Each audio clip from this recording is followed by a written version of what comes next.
స్థానిక సంస్థల ఎన్నికల ఏర్పాట్లపై రేపు హై లెవెల్ కమిటీ సమావేశం జరగనుంది. CS, DGP, Panchayati Raj principal secretary, Panchayati Raj సెక్రటరీతో భేటీ కానున్నారు రాష్ట్ర ఎన్నికల కమిషనర్. స్థానిక సంస్థల ఎన్నికలు ఎన్ని విడతల్లో నిర్వహించాలి అన్న అంశంపై చర్చించనున్నారు. ఆర్ఓ, ఏఆర్ఓలకు శిక్షణ, ఎన్నికల నిర్వహణపై చర్చ జరగబోతోంది. స్థానిక సంస్థల ఎన్నికల ఏర్పాట్లపై రేపు హై లెవెల్ కమిటీ సమావేశం జరగబోతోంది.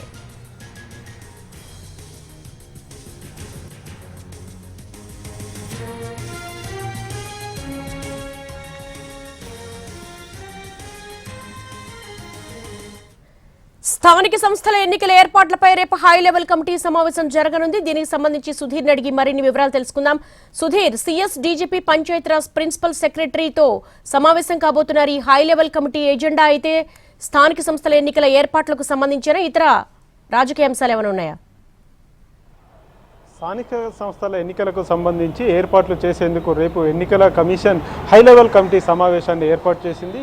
ఈరోజు ఉదయం డీజీపీ జితేందర్ తోటి ఎన్నికల కమిషనర్ రాణి కుముదిని సమావేశం ఏర్పాటు చేశారు. అయితే ఈరోజు జరిగిన సమావేశం సందర్భంగా వచ్చిన అంశాలు ఏవైతే ఉన్నాయో అంశాల ఆధారంగా రేపు ఉదయం 11 గంటలకు హై లెవెల్ కమిటీ సమావేశాన్ని ఏర్పాటు చేశారు. రేపు మాసప్ ట్యాంక్లోని రాష్ట్ర ఎన్నికల కార్యాలయంలో ఈ సమీక్ష సమావేశం జరుగుతుంది. అయితే ఇది ముఖ్యంగా స్థానిక సంస్థల ఎన్నికలకు సంబంధించి పూర్తిగా చర్చ జరిగే అవకాశాలు అయితే కనిపిస్తున్నాయి. రాష్ట్రంలోని దాదాపు 500 పైచీలకు జెడ్పీటీసీలు, అదేవిధంగా 5000 పైచీలకు ఎంపీటీసీలకు స్థానాలకు సంబంధించి ఎన్నికలు నిర్వహించాల్సి ఉంది. ఈ నెల 30వ తేదీ నాటికి ఎన్నికలు నిర్వహించాలని చెప్పేసి హైకోర్టు ఆదేశాలు జారీ చేసింది. ఈ నేపథ్యంలోనే రాష్ట్ర ప్రభుత్వం కాసేపటి క్రితమే బీసీలకు సంబంధించిన జీవోను రిలీజ్ చేసింది. దాదాపు 42% రిజర్వేషన్లు కల్పిస్తూ, బీసీ రిజర్వేషన్లను కల్పిస్తూ ఉత్తర్వులు జారీ చేసింది. కాబట్టి ఈ ఉత్తర్వులను ఆధారంగా చేసుకొని 1-2 రోజుల్లోనే రాష్ట్ర ఎన్నికల కమిషన్ నోటిఫికేషన్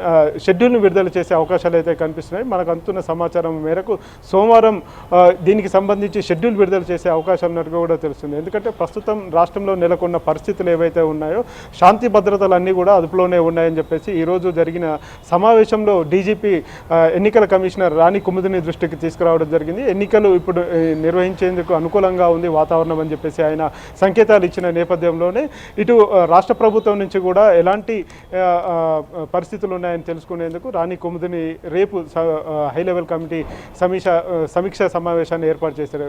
అయితే ఎన్ని దశల్లో ఈ ఎన్నికలు నిర్వహించాలనే విషయానికి సంబంధించి రేపు ఫైనల్ అయ్యే అవకాశాలు అయితే కనిపిస్తున్నాయి. గతంలో 3 దఫాలుగా కూడా ఎన్నికలు జరిగాయి. ఎందుకంటే దాదాపు 500 పైచీలకు జెడ్పీటీసీలు, అదేవిధంగా 5000 పైచీలకు ఎంపీటీసీలు ఉన్నాయి. దాదాపు చాలా వరకు కూడా దీనికి సంబంధించిన ఎలక్షన్ నిర్వహించాల్సి ఉన్నది. అందుకు కావాల్సి దాదాపు వేలాదిగా కూడా ఎన్నికల సిబ్బంది పార్టిసిపేట్ చేయాల్సి ఉంటుంది. కాబట్టి వారందరికీ కూడా ట్రైనింగ్ ఇవ్వాల్సి ఉంటుంది. ఆర్ఓలు, ఏఆర్ఓలకు సంబంధించి ట్రైనింగ్ కూడా గతంలో నిర్వహించారు. కానీ దాదాపు 6 నెలల సమయం గ్యాప్ రావడంతో మళ్ళీ వాటికి సంబంధించి శిక్షణ తరగతులు నిర్వహించాలని చెప్పేసి కూడా భావిస్తున్నారు. అంతేకాకుండా బార్డర్ చెక్ పోస్టులకు సంబంధించి బార్డర్లో పరిస్థితి ఏ విధంగా ఉందనే విషయానికి సంబంధించి కూడా రేపు రాష్ట్ర పోలీసు ఉన్నతాధికారుల నుంచి కూడా పూర్తి స్థాయి వివరాలు తెలుసుకునే ప్రయత్నం అయితే ఎన్నికల కమిషన్ చేస్తుంది. ఇప్పుడు జరుగుతున్న పరిణామాలు చూసుకుంటే త్వరలోనే దీనికి సంబంధించిన షెడ్యూల్ విడుదల చేసే అవకాశాలు అయితే కనిపిస్తున్నాయి.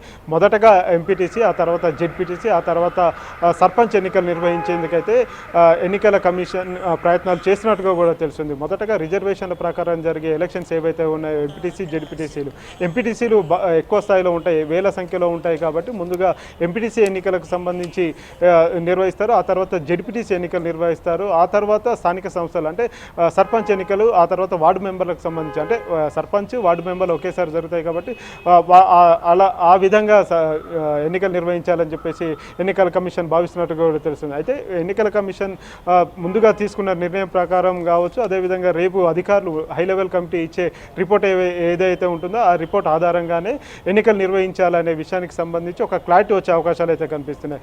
రాష్ట్ర ప్రభుత్వ ప్రధాన అధికారి సిఎస్గా వ్యవహరిస్తున్న రామకృష్ణారావు, అదేవిధంగా డీజీపీ జితేందర్తో పాటుగా పంచాయతీరాజ్కి సంబంధించిన ప్రిన్సిపల్ సెక్రటరీ శ్రీధర్, అదేవిధంగా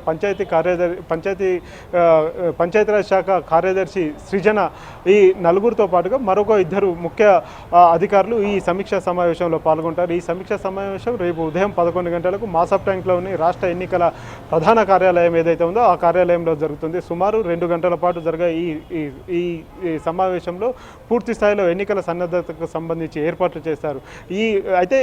దీనికి సంబంధించి శాంతి భద్రతలు ప్రస్తుతం అదుపులో ఉన్నాయి కాబట్టి ఎక్కడెక్కడ పోలింగ్ కేంద్రాలకు సంబంధించి ఎలాంటి చర్యలు తీసుకోవాలి, ఎందుకంటే రాష్ట్రంలో గతంలో జరిగిన అసెంబ్లీ ఎన్నికలు కావచ్చు, పార్లమెంట్ ఎన్నికల సందర్భంగా ఓట్లు వేసిన తర్వాత కొంత గందరగోళం అయితే జరిగింది. కాబట్టి ఇప్పుడు అలాంటి గందరగోళ పరిస్థితులు లేకుండా ఏర్పాట్లు చేయాలని చెప్పేసి ఆదేశాలు జారీ చేసే అవకాశాలు అయితే కనిపిస్తున్నాయి. ప్రస్తుతం దాదాపుగా ఉన్న ఏవైతే పోలింగ్ సెంటర్లు ఉంటాయో ఆ పోలింగ్ సెంటర్లు అన్నింటిలో కూడా సీసీ కెమెరాలను ఏర్పాటు చేయాలని చెప్పేసి వెబ్ కాస్టింగ్ ద్వారా ఎప్పటికప్పుడు ఇక్కడ తెలుసుకునే ప్రయత్నం చేయాలని చెప్పేసి కూడా ఎన్నికల కమిషన్ ఇప్పటికే నిర్ణయించిన పరిస్థితి అయితే కనిపిస్తుంది. ఇవే కాకుండా ఓటర్లను చైతన్యవంతం చేసేందుకు కూడా ఏర్పాట్లు చేయాలి, అందుకు సంబంధించి తగిన ఏర్పాటు చేయాలని చెప్పేసి ఇప్పటికే జిల్లా కలెక్టర్లకు కూడా ఆదేశాలు జారీ చేసిన పరిస్థితి కనిపిస్తుంది. రిజర్వేషన్లకు సంబంధించి ఇటు పంచాయతీరాజ్ శాఖ నుంచి రిజర్వేషన్లకు సంబంధించి జీవో వచ్చిన తర్వాత పూర్తి స్థాయిలో ఎన్నికల షెడ్యూల్కు సంబంధించి సోమవారంలోగా ఎన్నికల షెడ్యూల్ ప్రకటించే అవకాశాలు ఉన్నట్టు కూడా తెలుస్తుంది.